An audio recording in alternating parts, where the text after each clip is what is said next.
Welcome back to FinGen 24/7. So in this particular video, we are going to talk about money weighted return. So we are doing the series of CFA Level 1 Book 1, that is Quantitative Methods. And we're doing the chapter number 1, that is Rates and Returns. And in this particular video, we are going to talk about money weighted returns. So in the last few two videos, we have talked about many returns such as your arithmetic mean return, geometric return, right? And even harmonic mean return in the last video. So we saw their uses as well, right? And harmonic mean was useful when there are some extreme outliers in your dataset. So what is the need of this money weighted returns? To tell you in simple ways, the returns that we are seeing so far, your arithmetic, your geometric mean, or your harmonic mean, they are useful for only simple scenarios. But if we move towards real life scenarios, then they will not be that useful. So I'm going to clearly tell you the particular reason behind this, and by the end of this video, you'll be very clear why we are using this money weighted returns and how it is really useful in real life scenario. Okay, so just bear with me. So let me explain that with an example. So if I tell you that in year 1 there was for say like A, B, C share, there was a 10% annual return, positive, right? In year 2 there is a return of -7, right? And year 3 there is a return of +2. So no matter how much amount of money you invest, so you'll get these returns in the particular years, year 1, year 2, year 3. So for arithmetic mean or arithmetic return, you just have to do 10 minus 7 plus 2, right? Divided by 3. So you get some return, X percentage, whatever. For geometric mean return, what was the formula? You will do 1 plus R1, 1 plus R2, 1 plus R3, right?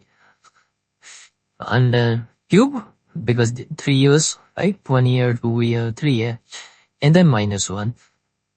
So geometric mean is like you are only taking care of the compounding. So if you have invested X amount here, by the end of 3 years, how much money it has become, this you'll get by geometric mean. So let's just calculate for the sake of clarity. So this I can write it as 0.1, right? This I can write it as -0.07, right? This I can write it as 0.02. So this will become 1.1. This will become 0.93, right? This will become 1.02, and I can write it as 1 by 3 minus 1. So if I multiply all this, 1.1 into 0.93 into 1.02, it becomes 1.0435, and instead of 1 by 3 I can write 0.3335 minus 1. So 1.0435, I'll press y to the power x in your calculator, okay? And then I'll press 0.333. It will give me 1.0143 minus 1. So it will be 0.0143 type into 100. So this will become 1.42 percentage. So if I invest, what it means is at the beginning of year 1, if I had invested $100, by the end of year 3, taking care of compounding, it would have become $101.42, right? So this is exactly what arithmetic and geometric mean does. So arithmetic mean does not take care of compounding, but geometric mean does. And why am I explaining all this is to tell you the exact difference between geometric arithmetic mean versus our money weighted return. So here geometric mean, which is taking care of compounding, right? It does not take care of a scenario where this X amount for this $100 you are investing only at the beginning of the year one, right? And what will happen if, suppose you being the investor, say you invest something Y amount at the year 2, Z amount at year 3. So geometric mean does not take care of additional investment in subsequent period. Okay? What do I mean by that is, let me rub it off. What do I mean by that is, in real life, you as an investor, you will withdraw money, right, during an investment period. So if you are aware about stock market, so there are index funds, right, which moves up and down as per the market. So it changes every day, and you might be investing every month or every year. So in that scenario, you as an investor, you will be adding some money, X amount in year 1, right? In year 2, you might be withdrawing Y amount, right? So we do this in real life scenario. Since we do add, there is a cash inflow and outflow during an entire investment period. So if you have invested in that shares or stock for say 5 years, and during those 5 years, you have been adding and withdrawing money in that particular share, which is the reality which most of us do. So in those scenarios, this geometric mean is not useful, or arithmetic mean is not useful.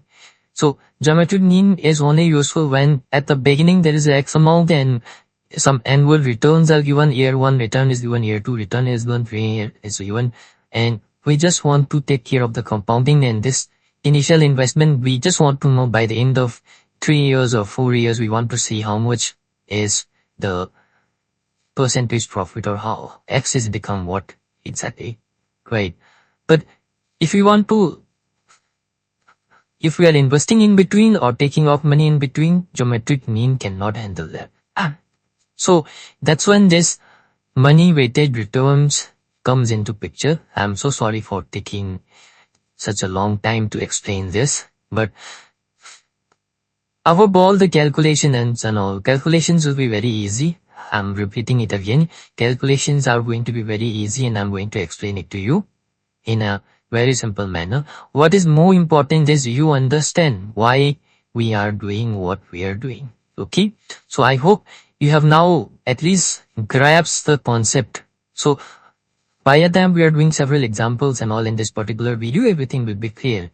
But at least you must have got something out of this explanation. So I hope at least few of the confusion is cleared out. What exactly is money weighted return, right?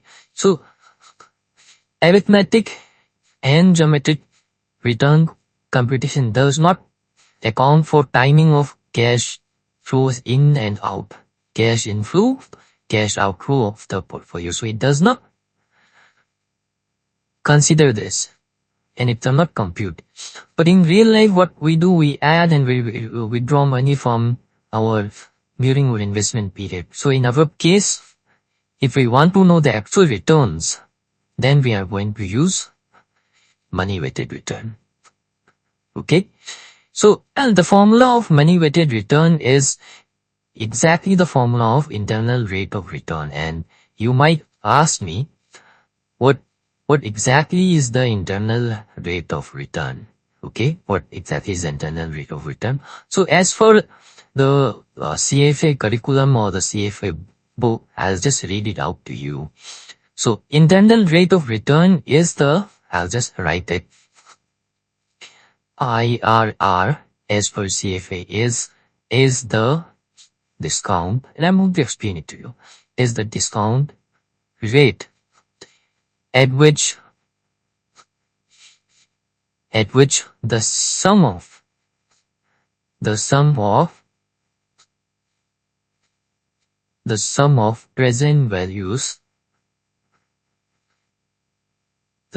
present values of cash flows will equal 0. Or I can interpret in a different way. I can also say that IRR is that rate of return that makes the present value of all cash inflow is positive for you, right, equals to the present value of cash outflow, which is negative for you. So I can say that present, let me write it here, present value of cash inflow, which is in positive, will be equal to present value of cash outflow. Cash outflow from you is basically negative. So if I bring this to this side, present value of cash inflow, this will become plus present value of cash outflow, which is basically 0. So this is exactly what this definition is saying. So IRR is that discount rate, alright, at which the sum of the present value of all the cash flows, be it inflow, be it outflow, will equal to 0. So this is the basic definition of the IRR. Yeah, you don't need to remember this as well, but I'll take some more time to exactly tell you what are we trying to do by this IRR, because by definition you might be confused. I tried to explain it to you as simple as possible, but let me just give you an idea. And where is that rate IRR also? So if I tell you that you have invested X amount at year 0, okay, after some years it becomes $100. Okay. So this X amount is your cash outflow. So minus X cash outflow.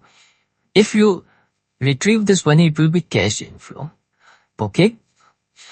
So this $100 is a future, is the value at some future date, say after 2 years. So if you try to calculate the present value, that is bring it to the 0, the value will change, right? So whatever be the case, I just want to ask you, if I give you 2 scenarios, this is future value or this is present value, okay? Or you can say this is the cash outflow, this is the cash inflow. Again, this time it is the same amount. This X value is same, alright? If it is $1, this is going to be $1.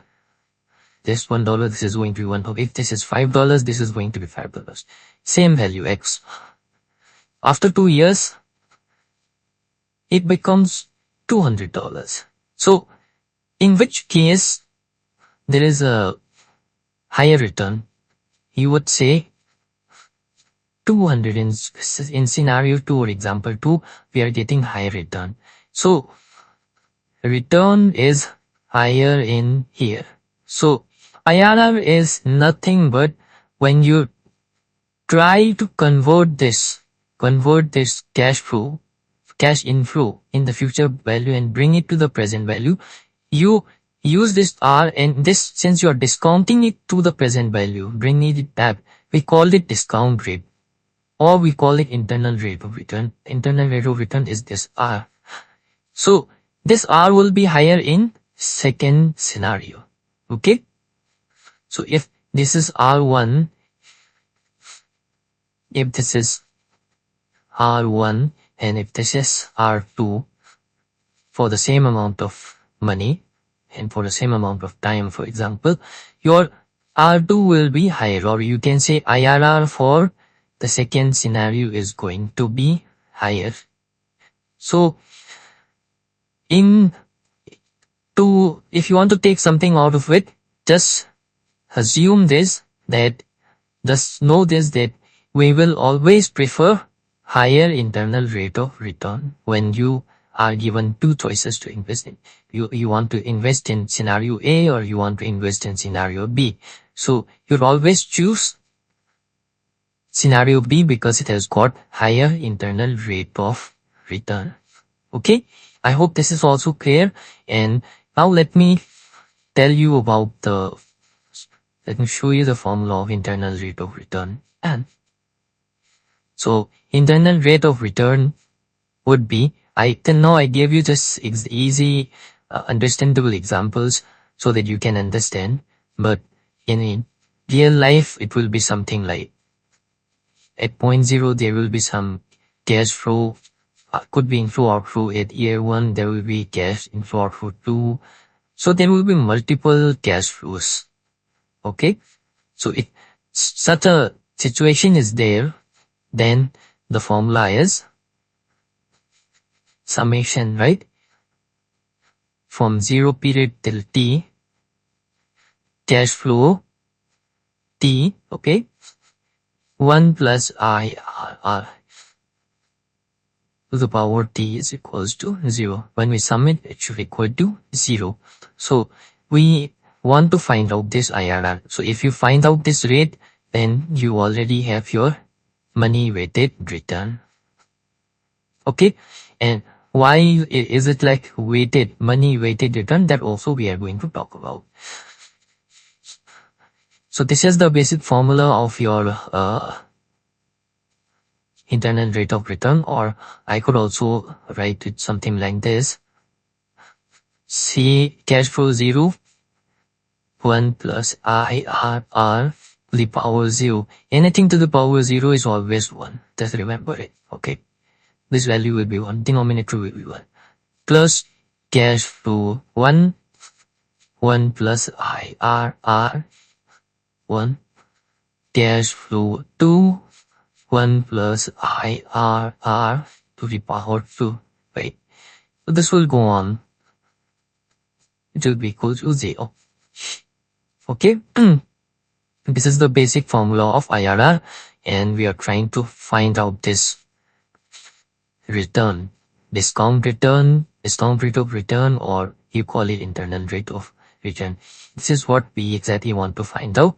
And let me also let's see an example so that you can easily understand. So I have been given an example where we assume that an investor invests 100 euros in a mutual fund at the beginning of the first year. Okay, adds another 950 at the beginning of the second year, withdraws 350 at the end of second year. Investment returns for the year 1 is minus 50, year 2 is this, year 3 is this. The cash flows are presented below. Okay, so let's fill this table up. It looks complicated, but it is going to be very example. So the purpose after filling up this table is we want to find out cash flow 0, cash flow 1, cash flow 2, right? And so on. And using this cash flows, we want to find out the internal rate of return. This is the objective. So let's see. So balance from the previous year. So at year 0, we don't have any balance. It always begins with 0.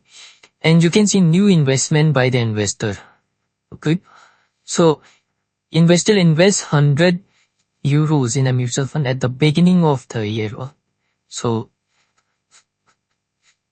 plus 100 plus because cash inflow for the mutual fund. But for the investor, it will be cash outflow. It will be negative. But since it is for the mutual fund, I'm writing it plus here. Net balance would be 100 here, right? There was a return of minus 50, meaning there was a loss. So this 100 euro, there was a loss of 50 euro, right? Was there any withdrawal at the end of year 1? So if you read, withdrawal is here only.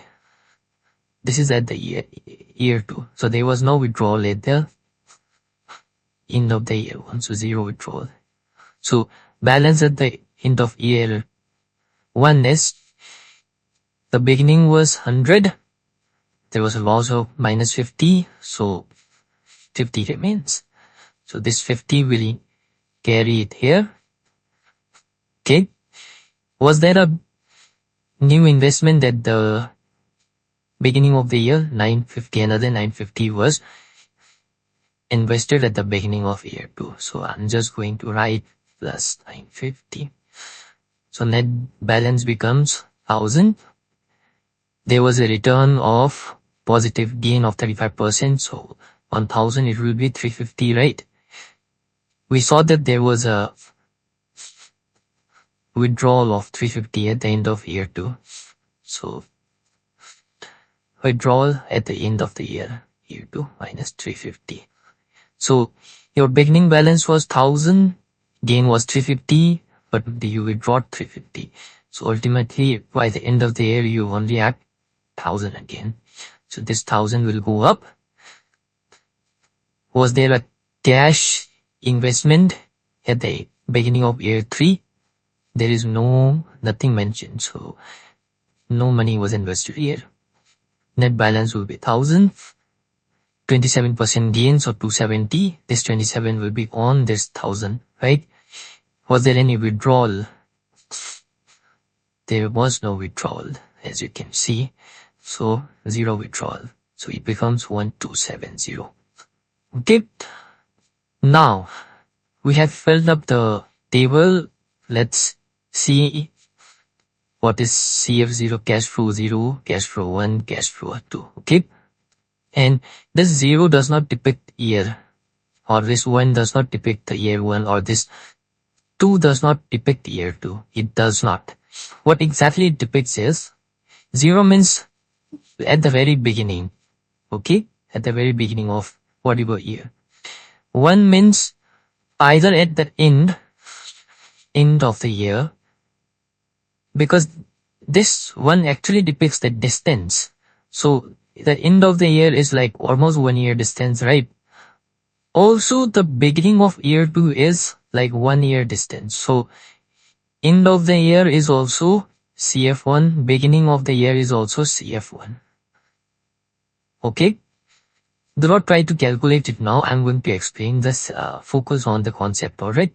What about CF2? CF2 means distance 2. So from the beginning, distance 1, then this is distance 2. So the end of the year 2 will be CF2, distance 2.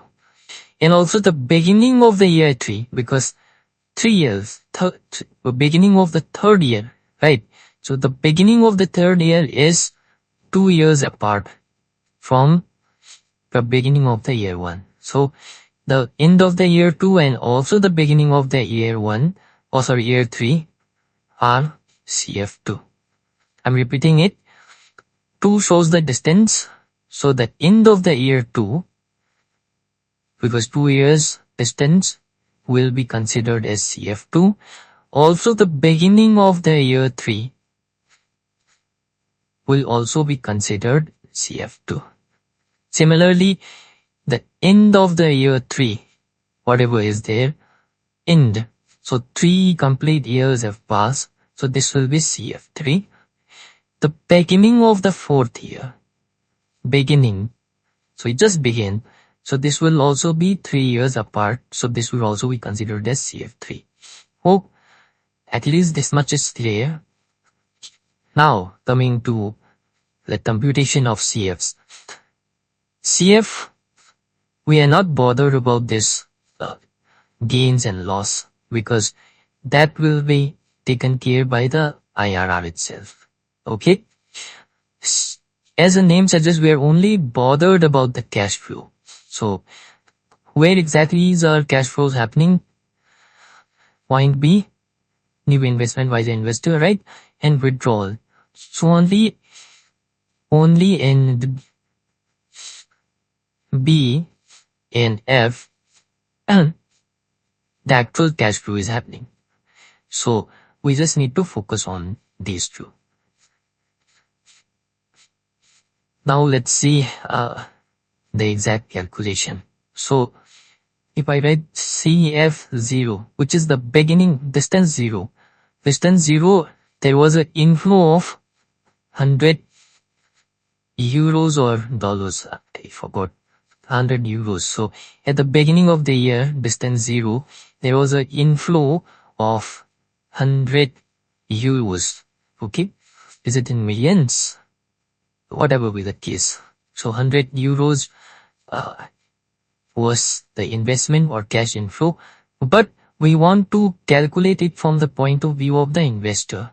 Okay, here there is a plus sign because cash inflow for the mutual fund. But what about the cash inflow for the investor? It will be cash outflow. Okay, because he's the one investing. So minus 100. Hope it makes sense. And now CF1. Please pay attention to this one. CF1, and as you can see, so 1 means distance 1, right? So by the end of the year, you can see that there was nothing withdrawn, so we don't have to worry about anything. But beginning of the year 2 is also CF1, as I mentioned before. So you can see there was again a new investment. So this was for the mutual fund, for the investor, there was a outflow 950. Now pay attention to this one now. CF2, distance 2. So, right, distance 2. So from the beginning, the end of the year 2 is distance 2. So there was a withdrawal of 350 from the mutual fund. So withdrawal, this amount is going where? To the investor. So there was a cash inflow for the investor plus 350, right? What about investment at the beginning of year 3? Because this is also 2 years distance, nothing. So just add the 0.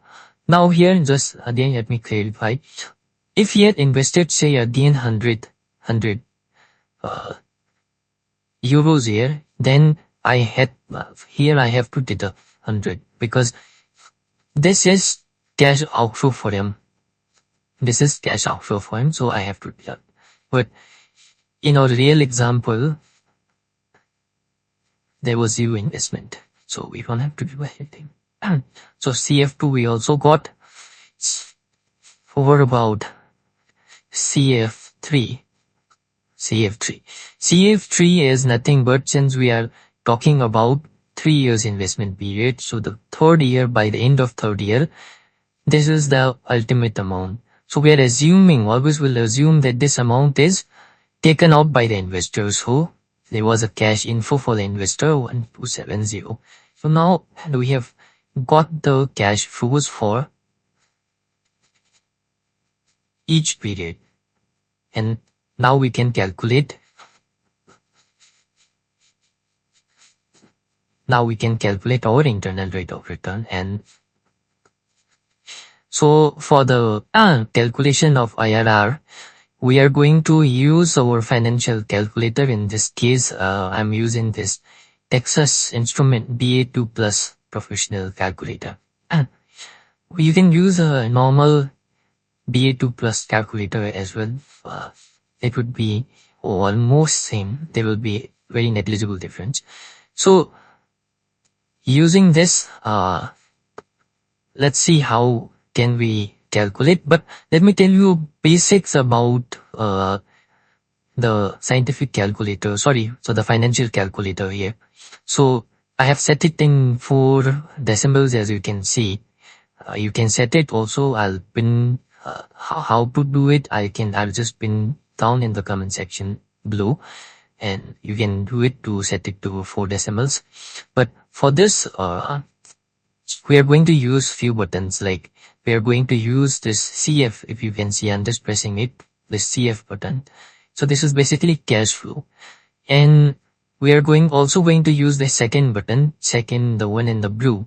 So second is something like shift button in your MacBook or in your Windows PC, right? Shift is, if I press shift, you can see that in every button there is like, if you see the number 7, right, above that data is written.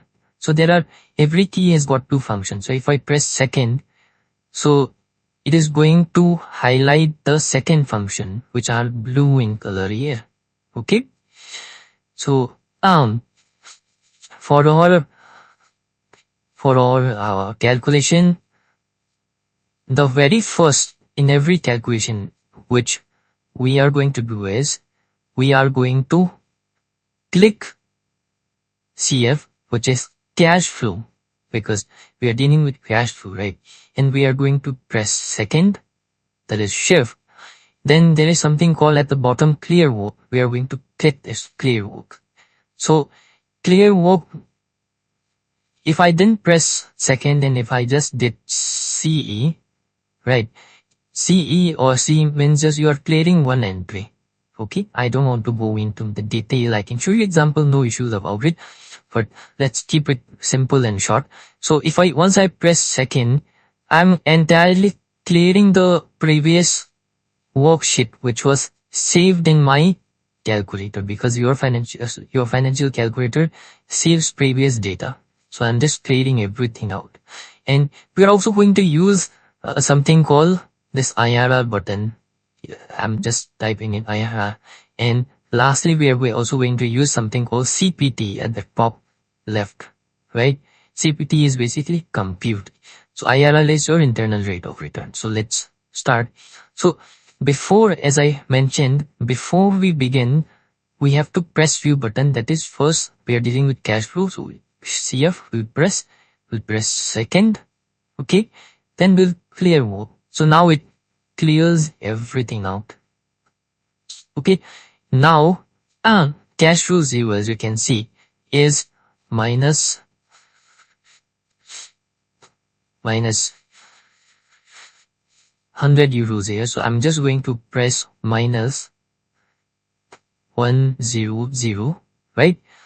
I'll now enter this input. I'll press the enter button. Enter. You can see minus 100, right?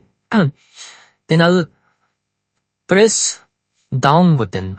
You can see there is a down button. So basically I'm moving in next line. So I'm just moving in next line. So I'm already in the next line now. Now I'm going to enter this minus 950, which is cash flow 1. So again, minus 950. I'll enter it, enter. So it is appearing minus 950, right? Now I'll press again that down button. Down button I'm pressing. You can see 1 here. 1 is nothing but it's a way by which it's called frequency, by the way. You don't have to remember all this. It's a way by which your financial calculator keeps track of things. So once 1 appears, again I'm going to press this down button. Now this 0, it's appearing 0. So now we have moved into next line. CF2 350 here. I'm going to enter it. So 350. Again I'll enter. Press the down button. 1 is appearing. This is frequency 2. I want to add another frequency. So again I'll press down button. Right? Now the last one is 1270. I'm going to enter this. 1270. And I'll enter. I'll press the down button. Here 1 is appearing. I will not press down button again. I'll not press down button, because this is the last entry here. Okay. I'll instead press IRR. I want to calculate IRR, so I'll press IRR. I'll press compute CPT. So it gives me this result of 26 point 26. Okay, so this is how we are going to compute internal rate of return. So our internal rate of return is pretty high, so you should invest in this particular investment or shares or whatever. Again, here I want to clear some doubts or make something clear here. You see that in year 1 there was a minus 50%, year 2 and year 3 was positive return. So in year 1 there was a loss. And if you see that in year 1 we invested only 100 euros, in year 2 950 euros, right? So if we had invested this 950 here and 100 in year 2, our IRR would have gone down, right? So what I mean to say is that IRR depends on how much money you have invested. So IRR is coming so high because majority of the amount was invested in that year where we got profit. There was a high return. But if we invested 950 in the year 1, our IRR might be in loss or it would be very less. Okay? So it depends on how much money you invest. That is why we call this formula as money weighted. Weight is there, depending upon the weight. So money weighted return. So that's how this name was given. I hope this is pretty clear to you right now. Now we are going to see another example, and this again we are going to calculate using CFA calculator. Okay? But first, let's calculate our CFA, cash or not CFA, yeah, cash flow 01, CF1, CF2, right?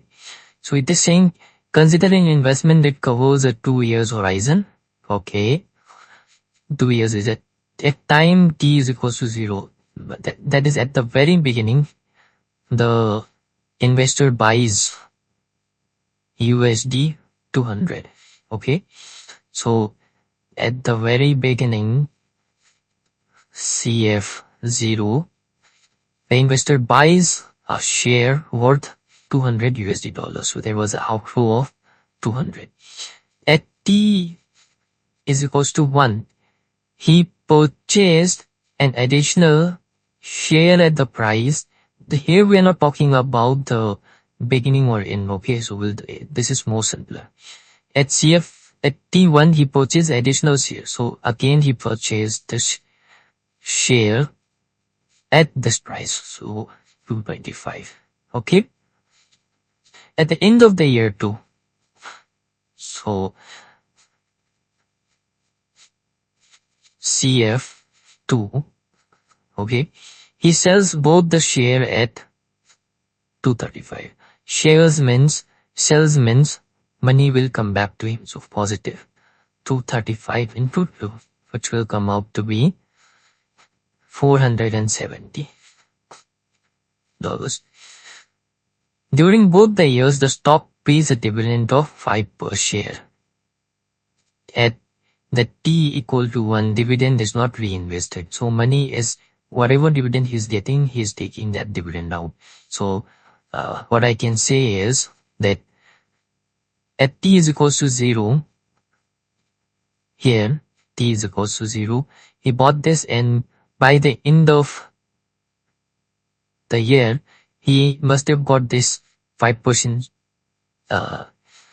this thing per share dividend, right? So this was a cash inflow. So this will be minus 220. Okay. Let me explain it this way. T is equals to, this is 0. T is equals to T1. was 82. So at the very beginning, he invested this much, right? By the end of this or before this thing, he must have got positive 5 as a dividend, right? At the beginning of the T1, he again purchased minus 2 to 5 here somewhere here. So this entire thing will be CF1, alright? Because the distance is almost 1 year. I hope you're getting this point. At the end of the year 2, he sells both. So he sells for 470 both the shares. But then for this entire 2 years, he must have, because during this period he has 2 shares. So he also received 5 plus 5 dividend. So it will be 480. So here we'll write again 10, 480. Okay. I hope things are clear now. So CF0 is minus 200. CF1 is minus 220. CF2 is plus 480. So if we use our if we use our financial calculator, let's see what is the internal rate of return for our this case. So now let's calculate it using our financial calculator. So here again, as I told before, we have to clear the worksheet. So we'll press cash flow. Second, clear. Now it's clear. Now, since CF2 is there, I'm just going to input minus 200. So I'll press minus 200, enter. Right? It's visible minus 200. I'm going to go to the next line by pressing the down button. Again, I'll enter this. Minus 220. I enter. I'll go to the next line. And one is appearing. I'll press down button again. Right. Now I'll enter this 480 over 80. Enter. And I'll press down button. One is appearing. I'll not press down button again. I am going to now, since this is the last, I will press IRR and compute. So in this case, our IRR is coming out to be 9.3928% internal rate of return. So by selling it and by receiving those dividends, the entire return was 9.3928. Alright, now I hope this is visible. Like it, yeah. I don't want it to vanish out, but yeah, let's keep it here. Now, this is the last calculation, last example, okay, for the money weighted return.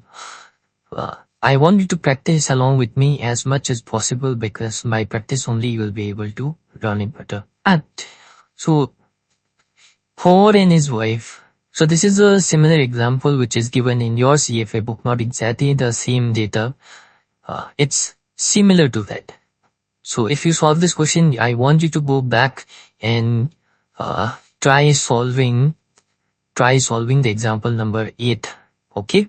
So if you solve this along with me, I'm definitely sure that you'll be able to solve that as well.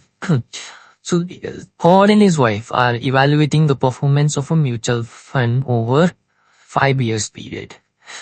Why they are analyzing it or evaluating? For some reason. Okay? Could be any reason. In example 8, it is given that they are planning some retirement investment plan, and for that they want to analyze a particular mutual fund which they are interested in. So in this case, they are interested in FinGen Group Growth Fund. So in my fund, they are interested. So they see that over the past 5 years, so let's say over whatever data they have, they saw that assets under management at the beginning. So this data is the beginning of the year data. It's in millions, USD dollars millions. And these were the rates of return. Okay. So before computing our IRR, let's compute the funds holding period return. So you already know what is the formula for holding period return. I'll just write it. R is equal to R1, 1 plus R2, 1 plus R3, 1 plus R4, 1 plus R5 by minus 1. This is the formula for holding period return.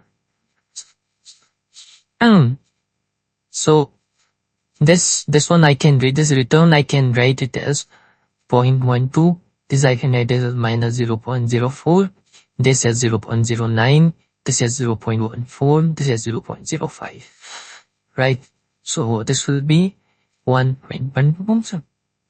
This will be 0.96. Right? This will be 1.09. This will be 1.14. This will be 1.05 minus 1. So if I multiply all this, 1.12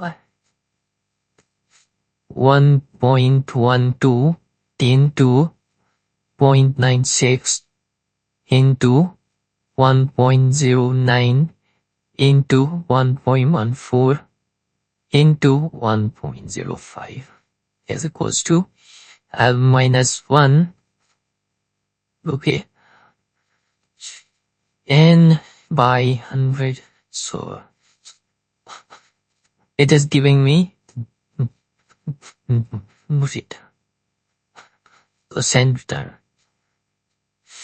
Let me just once again.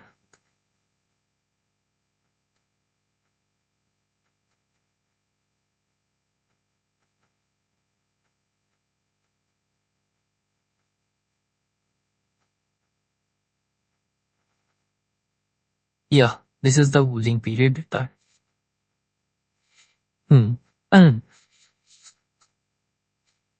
What about arithmetic return?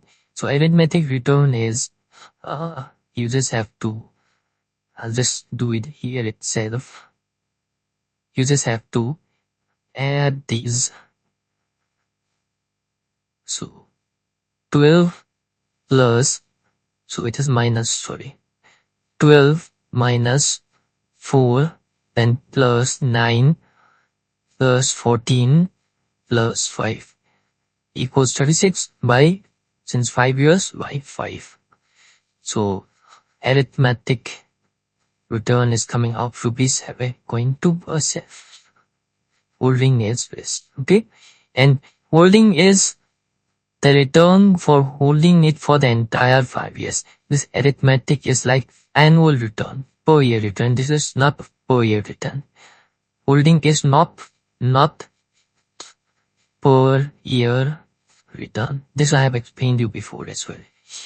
What about geometric mean return? So geometric mean is if I just put in this one, if I just put under root and 5bf, this will give me the result for an geometric mean. So let's just calculate it here. I'm just going to type all this. Okay. 1.12 into 0.96 into 1.09 into 1.14 into 1.05. Now I'll just press this y to the power x. Okay, pressing it. Now under root 5 is like 1 by 5. 1 by 5 is like 0.2. So I'll just press 0.2. This is coming. I'll subtract it by minus 1 into 100 because I want it in percentage form. So geometric is 7.0045%. And you see that GM is less than the arithmetic mean. Wow. So which is holding true in our case. Now let's talk about money weighted return. So let's see. Balance from initially the balance was 0, right? New investment here. So these are the balances at the assets under management at the beginning of the year. So these are the balances at the beginning of the year, alright? So maybe I'll take a screenshot of this and put it as a picture down below so that it is easy for you to see while doing the calculation.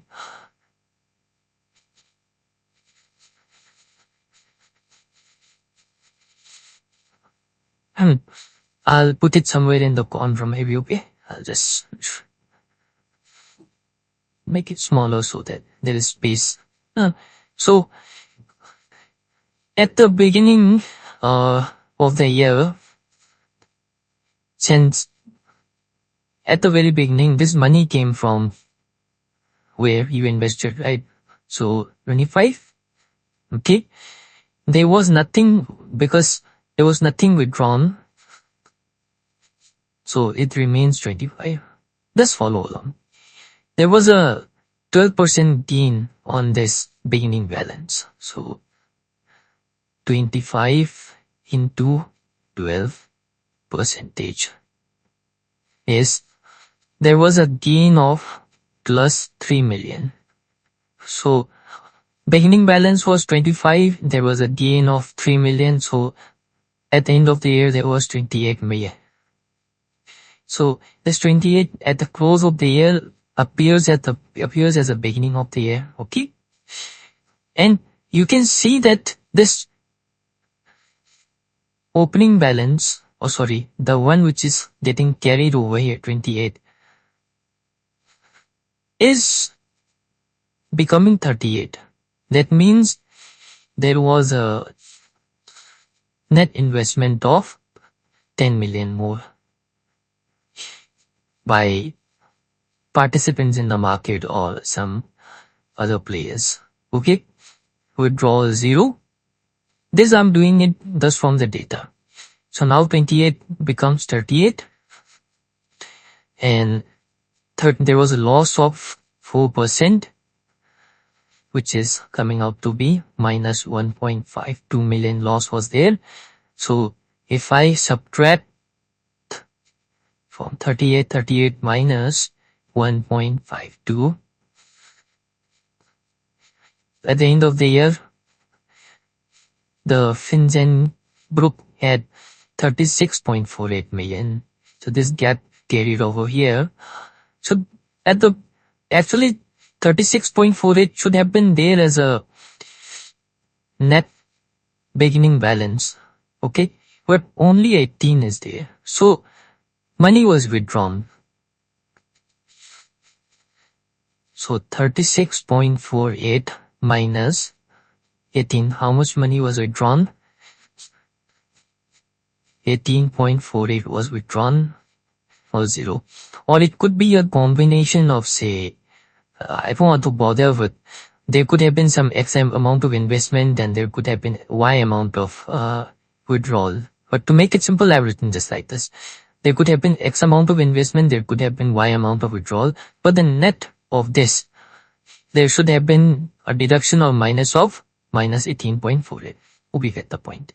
So because of these two, it finally comes to 18 as the beginning of the year.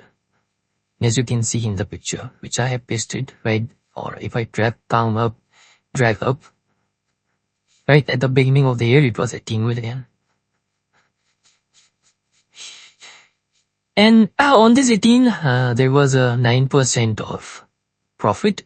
So 18 into 9% profit is coming out to be 1.62. So if I add this, it will to 18. Beginning of the year, I had this much. I had a gain of this much. So it will be 19.62. So it will go here 19.62. I hope you get the point. So this 19.62 becomes 22. So we have added some money. So 22 minus 19.62 is coming out to be 2.38 was added. Okay. And on this 22, there was a 14% profit. So plus 3.08. This profit is now being added to this. So it becomes 25.08. It goes here 25.08. Now this 25.08 has become 30. So new money was also invested. So 30 minus 25.08 is positive 4.90. Okay, on this 30, so the beginning balance becomes 30. 5% was a gain of it. So it became 31.5 million by the, the gain was 1.5 million. So adding this to the 30 million at the beginning. So ultimately by the end of the fifth year, I had 31.5. FinGen had 31.5. Now we have to check the cash flow. So CF1,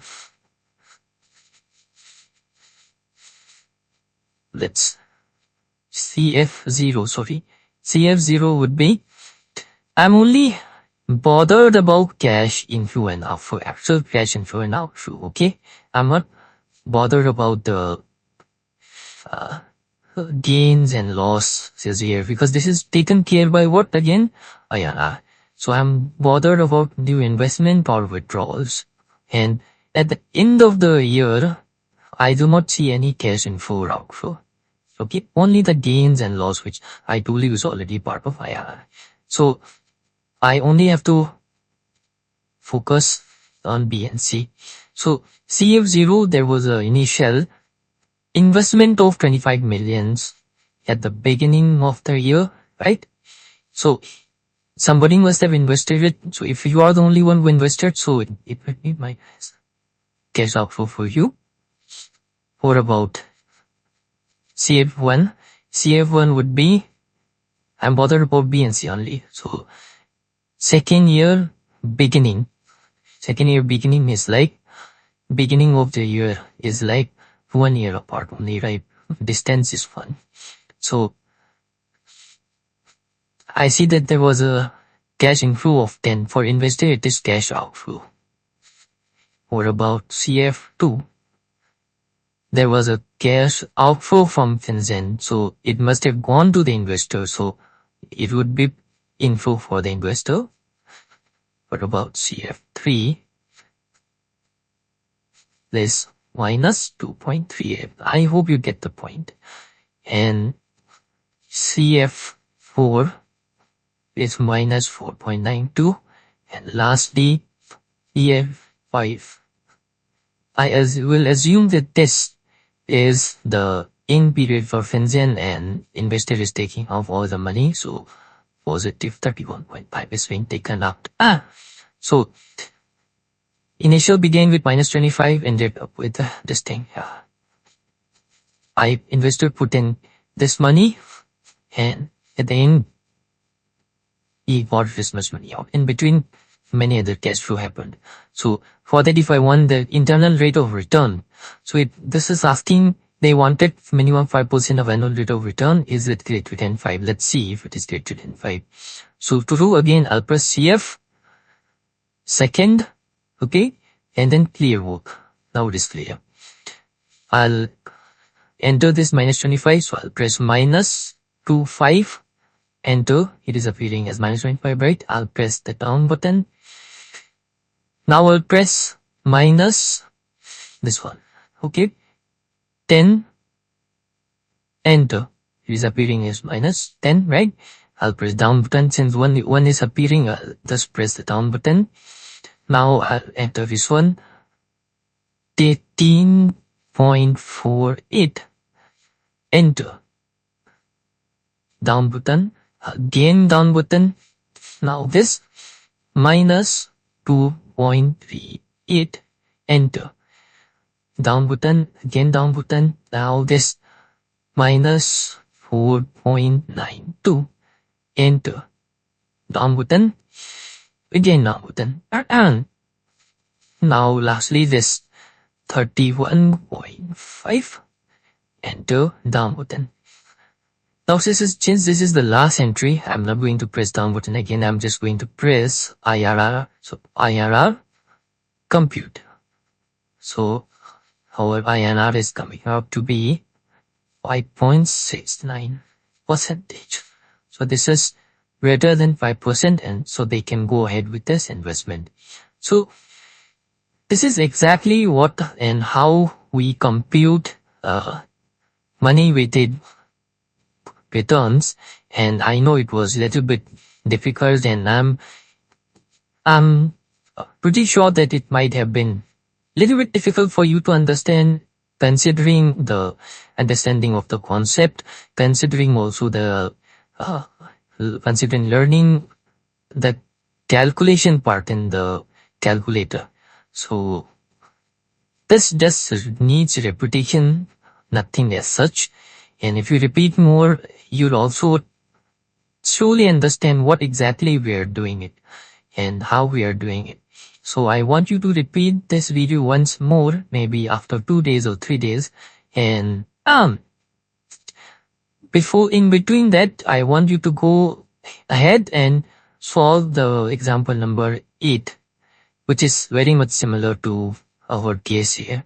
And if you can solve it, then I think my effort in trying to teach you would be a success. So thank you guys for watching, and next time we are going to learn about time weighted return. Okay, so till then, take care.